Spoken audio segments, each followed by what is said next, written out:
میرا دماغ کام نہیں کر رہا۔ پہلگام اٹیک پر مدنی کی پرتیکریا۔ پہلگام میں 28 موتوں نے مدنی کو ہلا ڈالا۔ حقیقت یہ ہے کہ میں تو دلی ہی میں تھا۔ رات 10 بجے کے قریب مجھے ایک صاحب نے بتایا، میرے پاس واٹس ایپ بھی نہیں ہوں، میں دیکھتا بھی نہیں ہوں۔ مجھے حیرت ہوئی اور میرا دماغ کام نہیں کر رہا ہے۔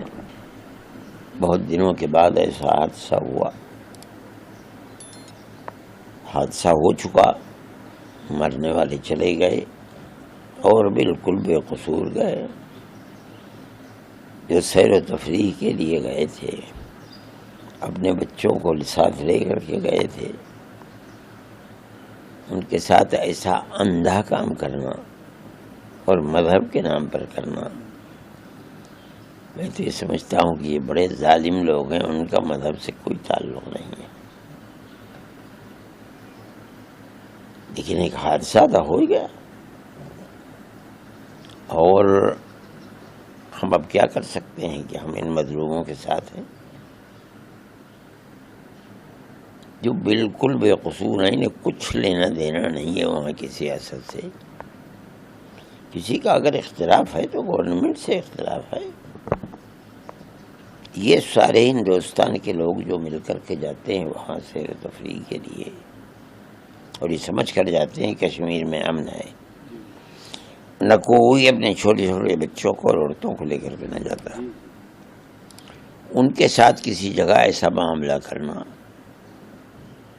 اور میں کیا کہوں کہ کرنا اور کر کے نکل جانا، نہ کسی پر پکڑ ہوئی، نہ کوئی گرفتار ہوا، نہ یہ معلوم ہوا کہ کن لوگوں نے کیا تھا۔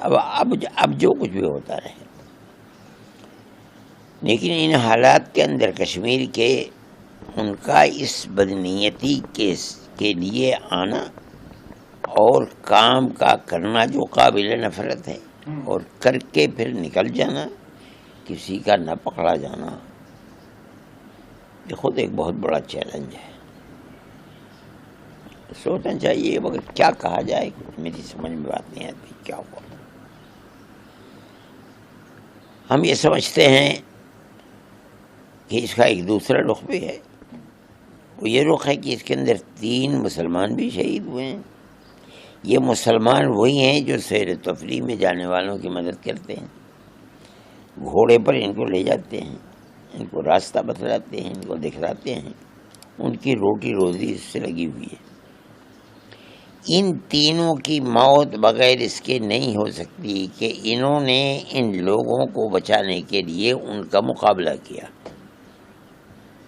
اور مجھ سے لوگوں نے یہ کہا کہ ایک آدمی یہ بھی نظر آ رہا ہے کہ وہ بندوق چھین رہا ہے ان سے، اور انہوں نے اس کے سر پہ گولی مار دی۔ یہ ایک تصویر کا رخ ہے کشمیریوں کی۔ دوسرا رخ تصویر کا یہ ہے کہ انہوں نے عام طریقے کے اوپر مسجدوں سے اعلان کیا کہ ہمارا اس سے کوئی تعلق نہیں، ہم اس کی مذمت کرتے ہیں۔ یہ دوسرا رخ ہے۔ تیسرا رخ یہ ہے کہ انہوں نے ان لوگوں کے اس عمل کے خلاف سڑکوں پر نکلے اور نکل کر احتجاج کیا اس کے خلاف۔ اگر ایک طرف اس ظلم کی بات میرے دل و دماغ کو بیٹھال رہی ہے، تو دوسری طرف کشمیریوں کا یہ عمل بھی مجھے ہمت دے رہا ہے، اور میں سمجھتا ہوں آج نہیں تو کل، اور کل نہیں تو پرسوں، کشمیر کے اندر وہ بھائی چارگی جو کشمیر کا ایک امتیاز ہے ہزاروں سال سے، وہ پھر کشمیر کے اندر آئے گی۔